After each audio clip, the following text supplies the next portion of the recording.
Fala, meu povo! Sejam muito bem-vindos ao Losangos. Eu sou o Zaga. E eu sou o Bruno. E hoje, de novo, nosso Explique Quadrinhos com uma saga sensacional que foi adaptada para o cinema, mas vocês vão perceber que não é a mesma história, mas tem muitas referências. Com vocês, Guerra Civil 1. Realmente é bem diferente aí do filme, se você pegar essa saga. Tem muitas coisas parecidas, mas o geral mesmo, eles adaptaram de uma maneira bem diferente, então é interessante também vocês conhecerem essa história dos quadrinhos que originou o filme Capitão América Guerra Civil. É legal a gente comentar que o roteirista da saga é o Mark Millar. Ele também escreveu Old Man Logan, que é uma saga das maiores da Marvel também. A gente provavelmente vai fazer um vídeo sobre ela em algum momento. E ele também escreveu diversos quadrinhos da Marvel, né? Diversos outros quadrinhos da Marvel. E também ele é o criador de Kick-Ass e Kingsman, que são quadrinhos também que estão sendo adaptados para o cinema, já foram adaptados, né? Então ele é um cara bem importante aí nesse meio dos quadrinhos. E vamos logo pro primeiro capítulo dos 7 que estão por vir. A saga começa mostrando um grupo de jovens heróis. Eles se chamam de os Novos Guerreiros. São eles o Night Thrasher, a Namorita, o Speedball e o Micróbio. Eles estão viajando uma casa com possíveis vilões que haviam escapado de uma prisão. Esses vilões eram o Homem de Cobalto, Speed Freak,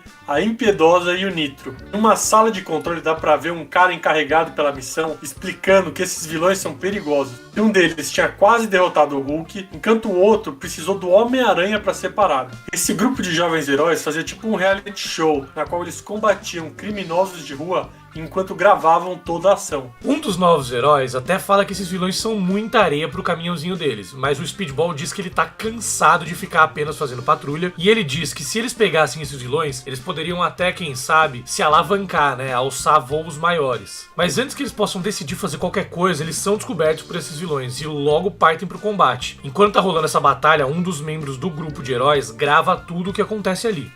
É tipo o João Kleber, as pegadinhas do João Kleber ali. Fica rolando toda a ação e um carinha atrás filmando tudo. Bom, os novos guerreiros conseguem derrotar todos os vilões, mas um deles tenta escapar, o Nitro. A Namorita então sai voando e impede que ele fuja. Mas o Nitro fala que eles não estão mais tratando com qualquer vilãozinho não, que agora estavam brigando com um cachorro grande. O Nitro então gera uma enorme explosão que não só explode a heroína, como explode praticamente a cidade inteira, com criança e gente inocente, tudo mais. É, explode uma escola, né? Explode tudo. Explode uma escola ali, uma boa parte da cidade, morrem muitas crianças, isso é um negócio bem complicado. Algumas horas depois, o Capitão América e o Homem de Ferro, eles se encontram no local da explosão, junto com vários outros heróis. Eles estão tentando ajudar os feridos, né, e procurar possíveis sobreviventes debaixo dos destroços. Os X-Men também estão ajudando ali, e eles acabam tirando uma família inteira que estava enterrada embaixo de destroços que foram causados pela explosão. Os sentinelas são mostrados vigiando os mutantes em tudo que eles fazem,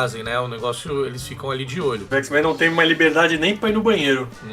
Aí é mostrado o nosso queridíssimo Larry King. Larry King famoso na vida real, né? Não é só nos quadrinhos, não, uma bela de uma aparição nos quadrinhos. Ele é mostrado conversando com a She-Hulk, seu programa. Ela diz que banimento de heróis em um mundo com milhares de vilões é impossível, mas que ela era a favor de fazer esses heróis passarem por um treinamento e fazerem eles segurarem um distintivo. Alguns dias após isso é mostrado uma igreja lotada em memória das centenas de pessoas que tinham perdido a vida na explosão, né? Uma mulher então vai em direção a Tony Stark e cospe na cara dele, dizendo que a culpa do filho dela ter morrido era inteiramente dele. Ele fala que não teve nada a ver com a explosão, ele não tinha nada a ver também com os Novos Guerreiros, mas ela rebate dizendo que ele passou a vida inteira financiando Vingadores e Vigilantes e deixando heróis acreditarem que eles podiam fazer o que quisessem contanto que estivessem de uniforme. Ela ainda dá um exemplo de que policiais são treinados e aprovados, enquanto heróis só precisam ter poderes e uma certa boa vontade. E termina dizendo que o sangue do filho dela estava inteiramente nas mãos dele. É engraçado que no próprio filme teve praticamente a mesma cena, né? Uma mulher reclamando do que os Vingadores tinham feito em Sokovia e culpando Tony Stark pela morte do filho dela. Exatamente. Vários programas de TV começam a debater se os super-heróis deviam ou não ser treinados e aprovados para exercerem as suas funções como heróis mesmo, né? O Johnny Storm aparece na frente de uma balada e, como uma celebridade, né, ele não pega a fila pra entrar. Os convidados que estão na fila começam a questionar o porquê dele poder entrar sem ter que pegar a fila, mas o próprio Johnny Johnny explica que quando alguns deles salvarem o planeta do Galactus, eles também vão poder ter esse privilégio. O problema é que um deles diz que o Johnny Storm também é responsável pela explosão que ocasionou a morte de centenas de crianças e pessoas por ser um exemplo para os outros heróis, né? Então começa uma discussão e quando o Johnny fica distraído, algumas pessoas da fila começam a agredir ele. Uma das pessoas quebra uma garrafa na cabeça dele e faz com que ele desmaie no meio da rua. A situação não tá fácil, hein? Nem o Johnny Storm consegue entrar na balada. E tomando uma surra de cidadão comum na crocodilagem ainda, garrafada por trás na nuca. O Johnny também tá tentando furar a fila e não tem quem aguente, né? Ah, eu dou a razão pro Johnny, mano, porque enquanto os caras estavam lá na fila esperando pra entrar, ele provavelmente tava salvando o mundo ali e aí depois ele chega atrasado. Ele tem ocupação, né? Ele tem compromisso ali pra salvar a vida das pessoas que estão na fila. Com certeza. Uma reunião é feita com diversos heróis no edifício Baxter. No meio de alguma conversa entre heróis, Tony Stark aparece dizendo que as pessoas só queriam deixá-los mais legítimos, que não via problema em treinar mais os heróis e fazê-los mais responsáveis pelos seus atos. Ainda diz que se ele fosse tornar um agente federal e se isso ajudasse os cidadãos a dormirem mais tranquilos, por ele tudo bem. Várias discussões começam entre os heróis, entre aqueles que são a favor e os que são contra essa nova exigência das pessoas e do governo para com os heróis. O Homem-Aranha aparece e começa uma discussão com a Mulher Invisível.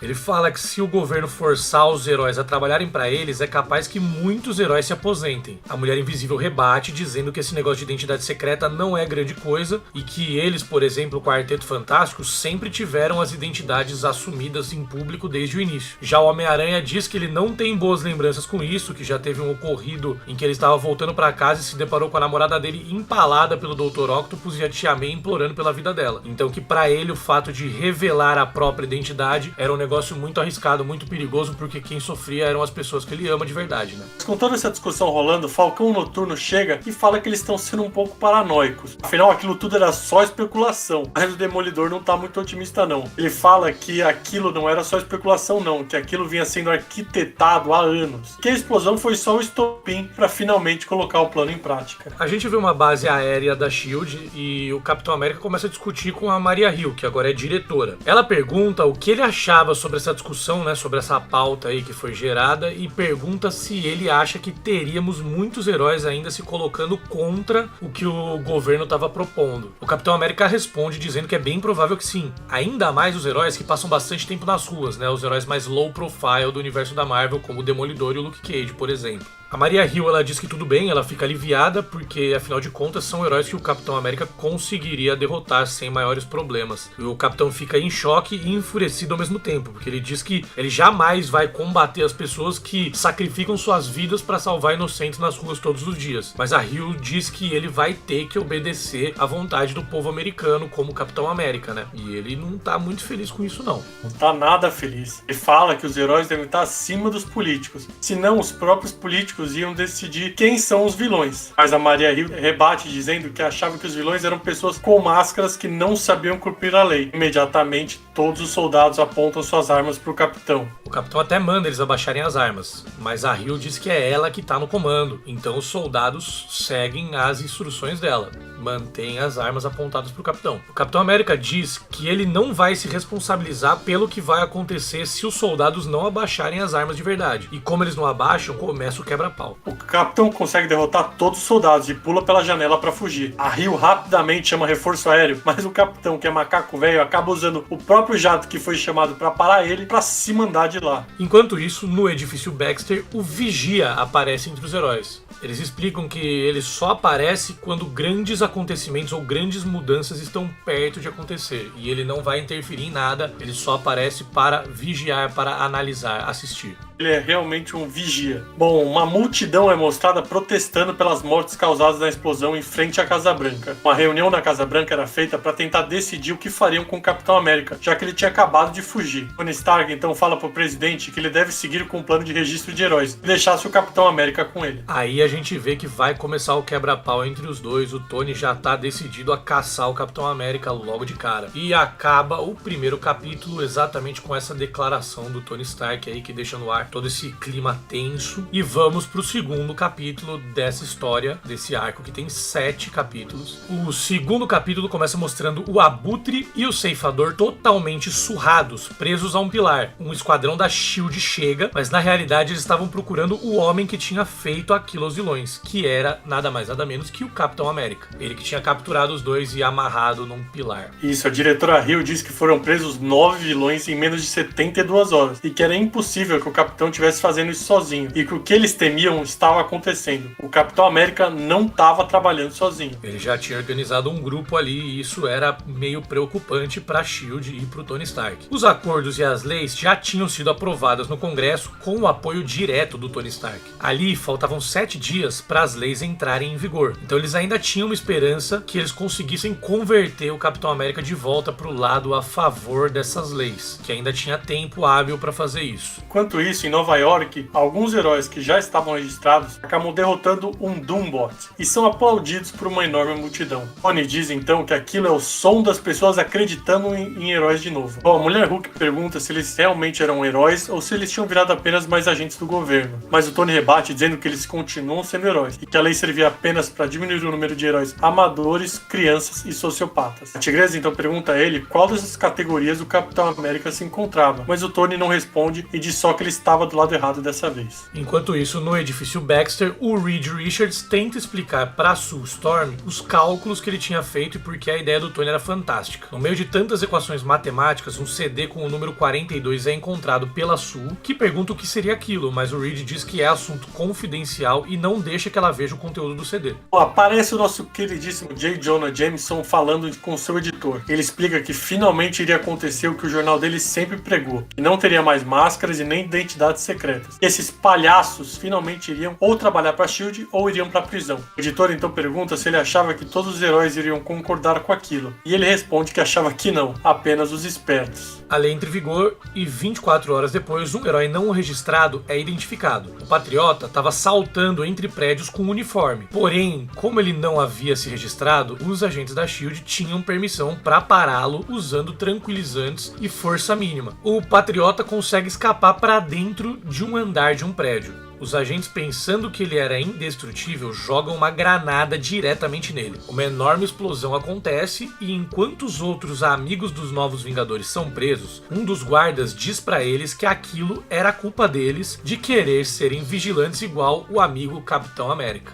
Capitão América e Falcão, inclusive, que já estão nas cenas, mas disfarçados. Eles estão lá para ajudar a libertar os Novos Vingadores. Disfarçado como o motorista do caminhão, o Capitão tem uma conversa com um dos guardas e diz que esses heróis mereciam ser presos mesmo, que existe uma tal de prisão 42 que era bem pesada. O Capitão fica louco da vida com o que ele acaba escutando e joga o guarda para fora do carro, enquanto o Sam liberta os Novos Vingadores das amarras. O Falcão pede para que o Wiccan, o filho da Wanda, faça um feitiço para tirar eles dali imediatamente, já que eles estavam sendo cercados por todos os lados, tanto pela polícia como pelos próprios agentes da SHIELD. Eles conseguem levar, então, teletransportar o caminhão junto com todo mundo para uma base secreta e o Demolidor aparece dando as boas-vindas para eles e apresentando o que seria a Resistência. Ele explica que aquilo era uma ex-base da SHIELD, mas que nenhum agente da SHIELD sabia da localização desse lugar, a não ser o Nick Fury. Enquanto isso, em Washington, o Tony começa um discurso para o país inteiro, com todos os heróis, vilões e cidadãos vendo. E ele apresenta o Homem-Aranha, né? E aí temos uma das cenas mais icônicas da história dos quadrinhos. O Homem-Aranha explica que ele estava com seu uniforme original porque ele não tinha vergonha de quem ele era e finalmente ele tira a sua máscara em rede nacional e revela que seu nome era Peter Parker. O J. Jonah Jameson até desmaia no escritório dele. E essa cena aí é uma das mais icônicas da história dos quadrinhos, porque o Homem-Aranha passou aí 40 anos sem revelar a identidade dele, né? Ele foi criado lá na década de 60 e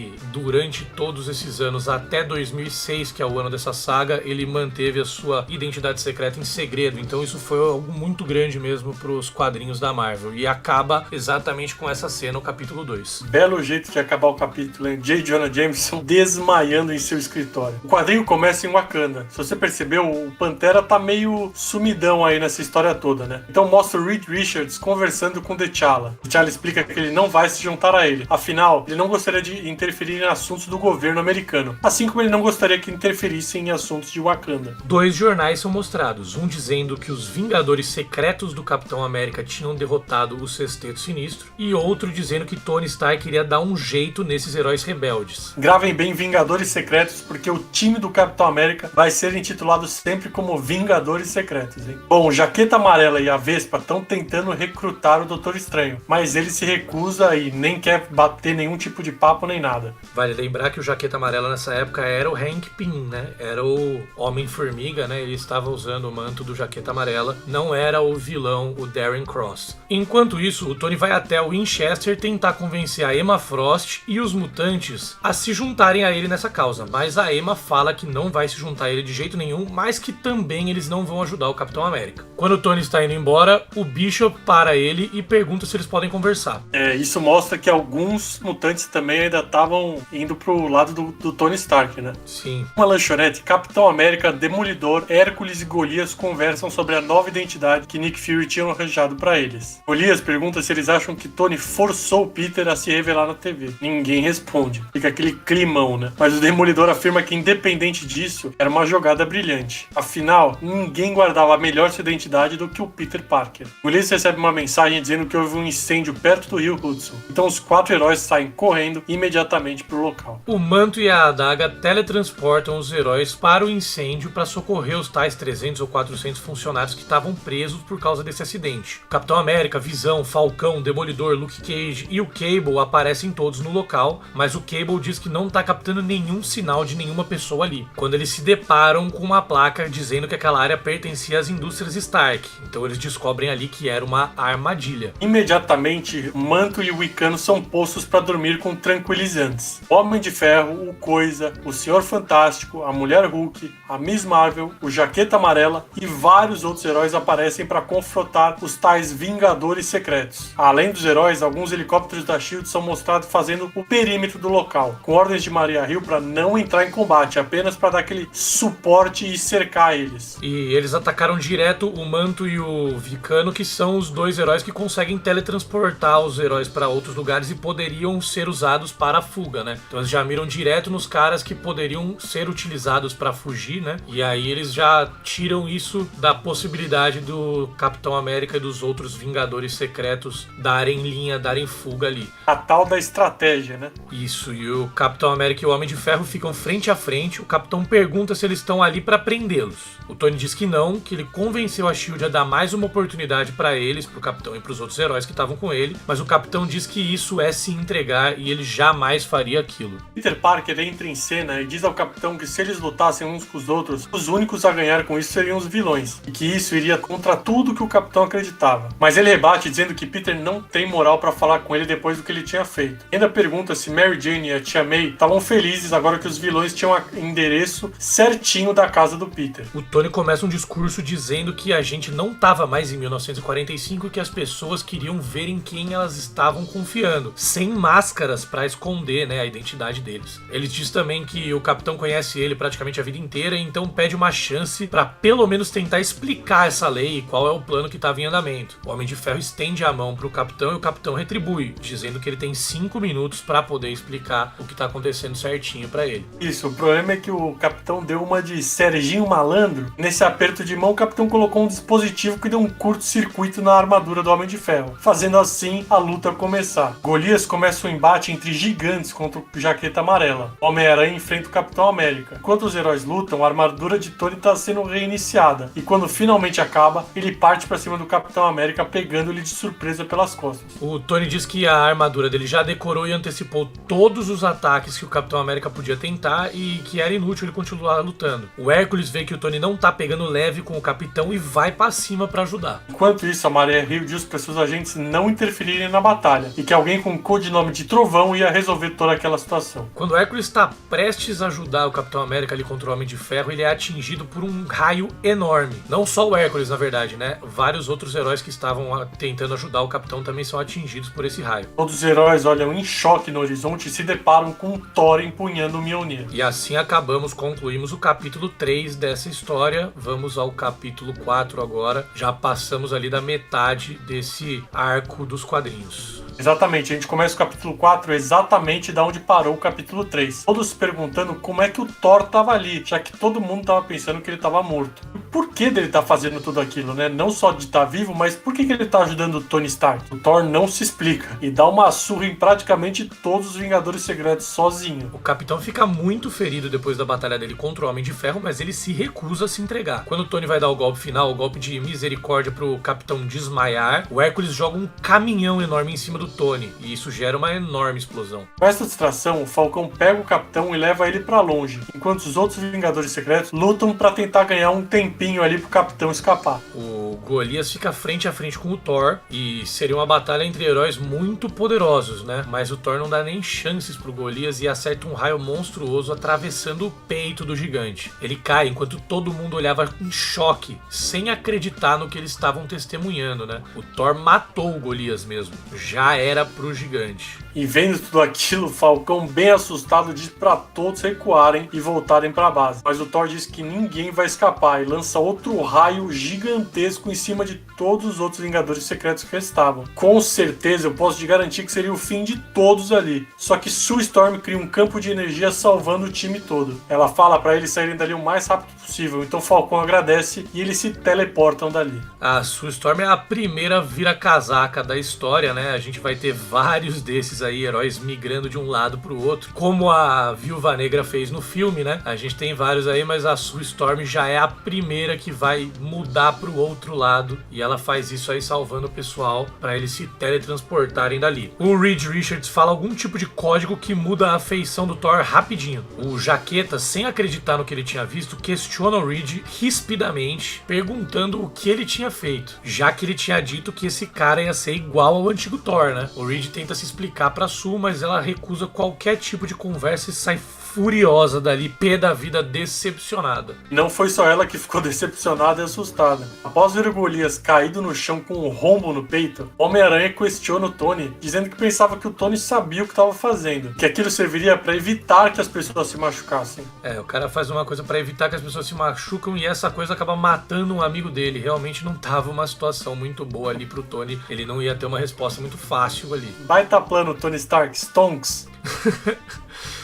De volta pra Torre dos Vingadores, enquanto todos os heróis se recuperam da batalha, o Jaqueta Amarela, junto com a Vespa, tem uma conversa com o Homem-Aranha. Ele diz que se sente culpado pelo ocorrido, e o Golias era um dos amigos mais antigos dele, né? Então ele se sente culpado por ter ajudado o Tony e o Reed a criar um clone do Thor a partir de um fio de cabelo que o Tony tinha conseguido na primeira vez que eles se conheceram. O Peter então pergunta pro Hank Pym se em algum momento ele se perguntou se tinha escolhido o lado certo, né? Se ele ficou se questionando sobre o lado que ele escolheu. O Peter já tá se questionando sobre as decisões dos seus amigos e dele mesmo, né? Voltamos para o quartel-general dos Vingadores Secretos, onde os heróis muito feridos tentavam se recuperar. Alguns heróis, como o Falcão Negro, a Estatura e o Cable, dizem que não vão mais continuar com aquilo e decidem sair fora dos Vingadores Secretos. O capitão diz que se a liberdade deles significa tão pouco para eles, deixassem mudarem de time. Enquanto isso, um homem misterioso com o rosto escondido observa os 3 heróis indo embora da base.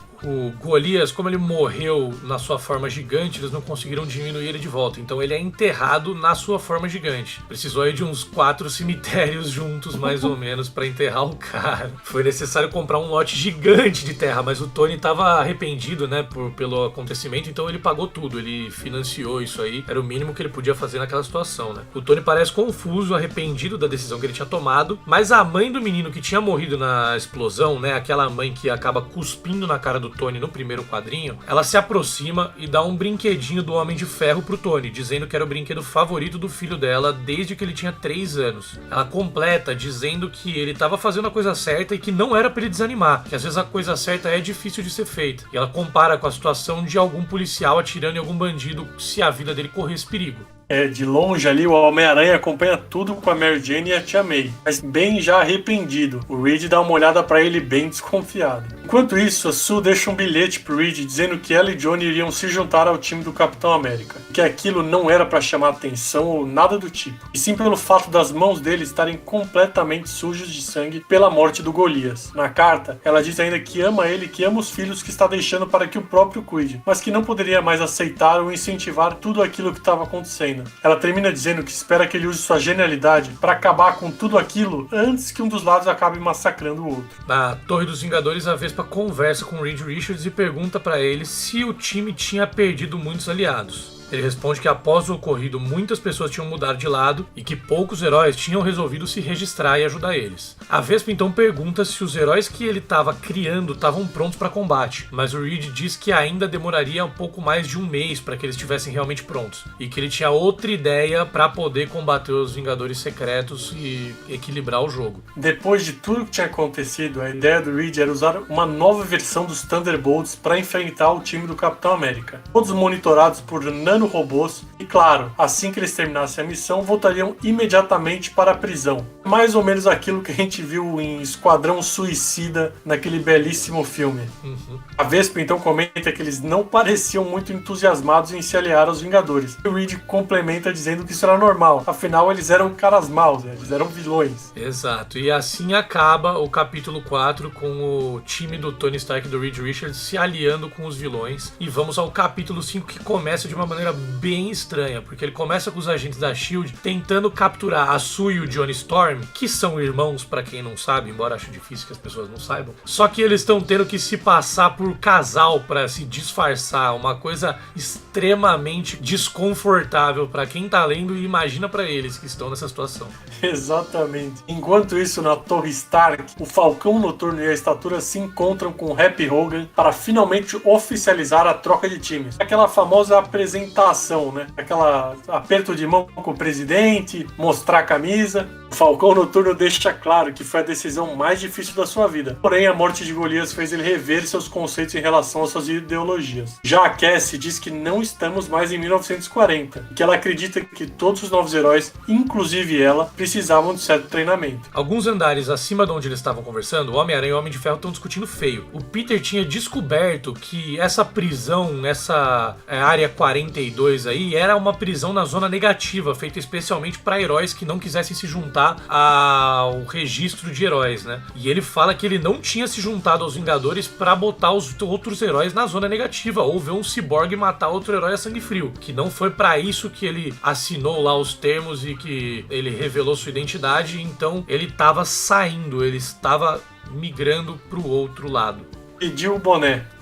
O Tony tenta explicar que aquilo nunca mais iria ocorrer e que Golias também era amigo dele. Pondera que voltar aos tempos que eram antes era uma possibilidade que o governo jamais tinha dado a ele. A verdadeira vontade do governo era tornar todos os super-heróis em vigilantes de uma vez só e que o registro era o único meio que ele encontrou. O Peter se recusa a ouvir e fala pro Tony sair da frente dele. Numa última tentativa, o Tony diz pro Peter pensar na Mary Jane e na Tia May, o que deixa o Peter mais furioso ainda. E o Peter diz que elas já estavam bem longe dali, escondidas. O Tony fala que ele tá desapontado com o Peter, mas o Peter rebate falando que o Tony não pode estar mais desapontado com ele do que ele mesmo. E ele tenta escapar da torre pela janela.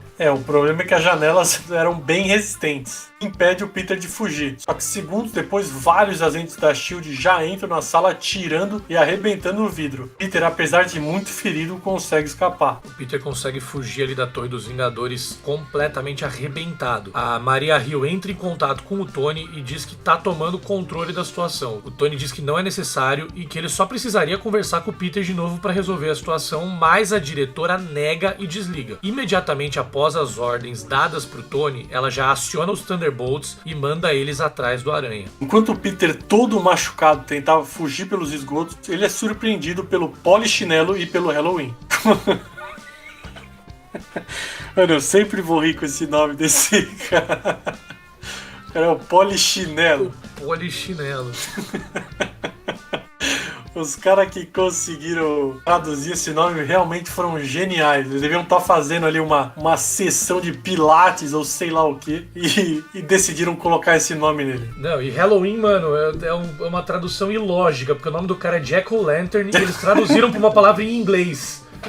Eu nunca consegui entender isso, mano. Eu nunca consegui entender de verdade. Os caras traduziram pro inglês.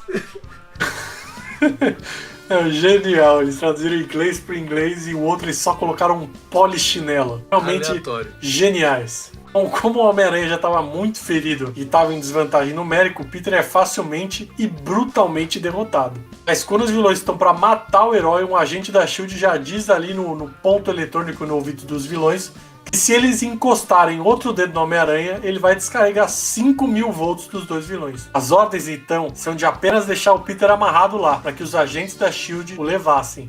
E os vilões ali, eles espancam o Aranha feio mesmo, assim, eles sentem um prazer sádico enorme ali, eles iriam matar o Peter rapidinho, facilmente, então realmente já dá pra ver muito claramente que o que eles estavam fazendo de confiar nos vilões não era legal, até porque eles deixaram o Homem-Aranha num prejuízo enorme físico, né? E quando eles estão prontos pra amarrar o Peter, os dois são acertados na cabeça por 2 balas. O Aranha parece reconhecer o sujeito que salvou ele, mas ele tá machucado demais pra até entender a situação ou fazer qualquer coisa. Enquanto isso, a gente vê o Johnny e a Sue Storm chegando no esconderijo dos Vingadores Secretos. Os Vingadores restantes, eles estavam tentando bolar algumas ideias pra libertar aqueles que tinham sido presos, e outros estavam pensando em jeitos de distrair os agentes, quando de repente o Justiceiro aparece com o Peter Parker gravemente ferido nos braços dele, pedindo por ajuda médica. Todos ficam surpresos, afinal Peter era muito chegado a Tony Stark. O Justiceiro diz que ele estava do lado deles agora. Os heróis ficam mais chocados ainda porque ninguém ali sabia que o Justiceiro estava do lado deles. Mas ao mesmo tempo rebate dizendo que eles iriam precisar de toda a ajuda possível e que ele poderia até conseguir ajudar os Vingadores Secretos a se infiltrar no edifício Baxter. O Capitão então começa a pensar se deve ou não deixar o Justiceiro se juntar a eles. Afinal, o Justiceiro, para as pessoas que não estão reconhecendo, é um carinha bem, como posso dizer, um carinha bem direto ao ponto, né? Não poupa brutalidade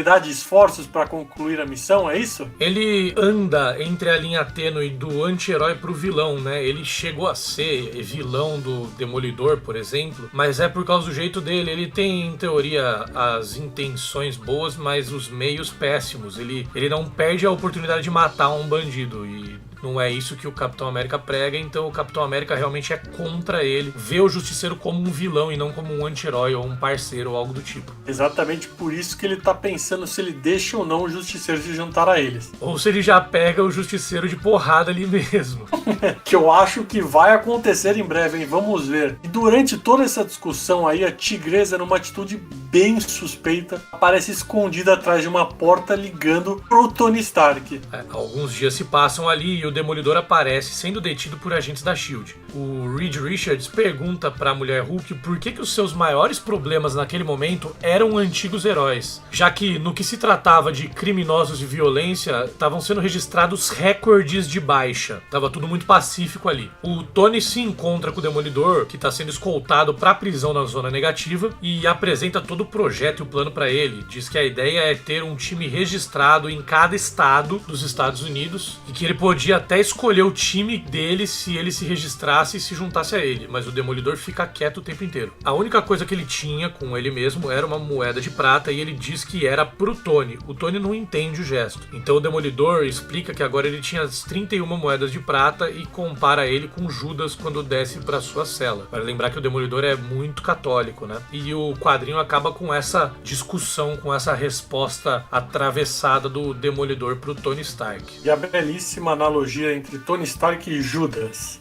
Exato. Vamos pro capítulo 6, né? O quadrinho começa com o Dr. Pym conversando com a diretora Hill na base da S.H.I.E.L.D. Eles estão em uma pista de treinamento com alguns heróis com nomes mitológicos, como Afrodite, Hermes, Poseidon. Eles estavam ali avaliando os heróis e os desempenhos deles. Enquanto isso, o Tony liga pro Reed, que está há 36 horas seguidas fazendo cirurgia no Thor robô, né? Naquele clone do Thor. O Reed explica que ele colocou um bloqueador no cérebro desse Thor que serviria para impedir que ele matasse alguém outra vez. O Tony, por sua vez, diz que a taxa de criminalidade despencou depois que a lei entrou em vigor e que, se estava bom assim, imagina quando os novos heróis estivessem na jogada. O Reed também fala pro Tony que ele tinha falado com o presidente e que, como ele estava preocupado com o que aconteceria com a Sue e com o Johnny, o presidente tinha assegurado para ele que daria 12 perdões para os heróis que estão com o Capitão América nessa jogada, mas que o restante seria classificado como culpado, né? Que os outros seriam presos mesmo assim, então ele ia deixar só 12 livres. O Tony diz para deixar isso com ele, que ele vai jantar com o presidente e também ia ver o que ele poderia fazer a respeito.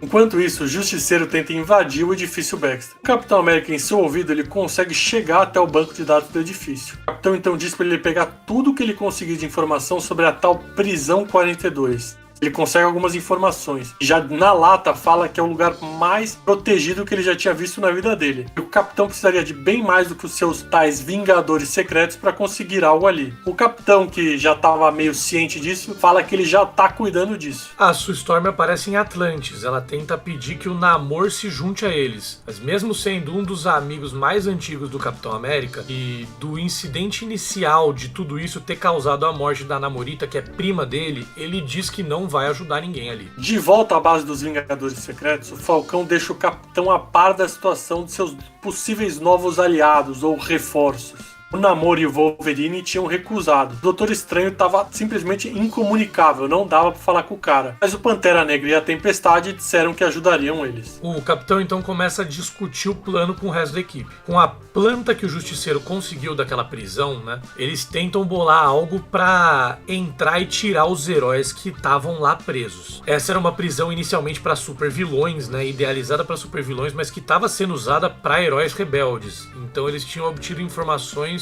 dos dois únicos portais que estavam funcionando que ligavam diretamente essa prisão na zona negativa. Você precisa passar por um portal interdimensional para chegar nessa prisão.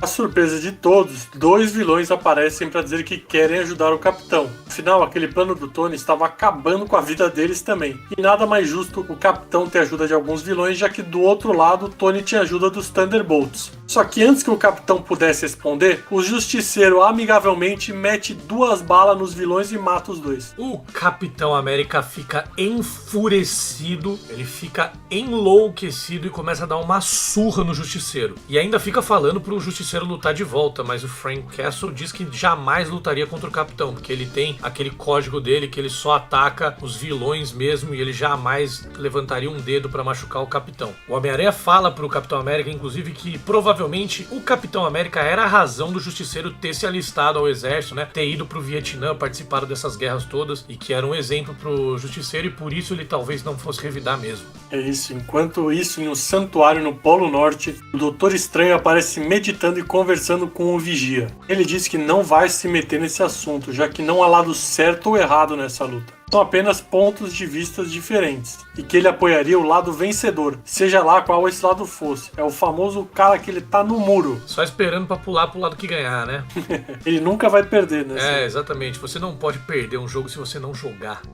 Os Vingadores Secretos conseguem invadir a prisão acompanhados do Pantera Negra e da Tempestade. Segundos depois, o Homem-Aranha avisa pra todo mundo ali que o sentido aranha dele tá pulsando intensamente, quando eles se deparam com todos os outros heróis e os Thunderbolts na frente deles. Ou seja, mais uma armadilha do Tony, o Tony malandro, Tony das pegadinhas. É o enxadrista das guerras, estrategista puro.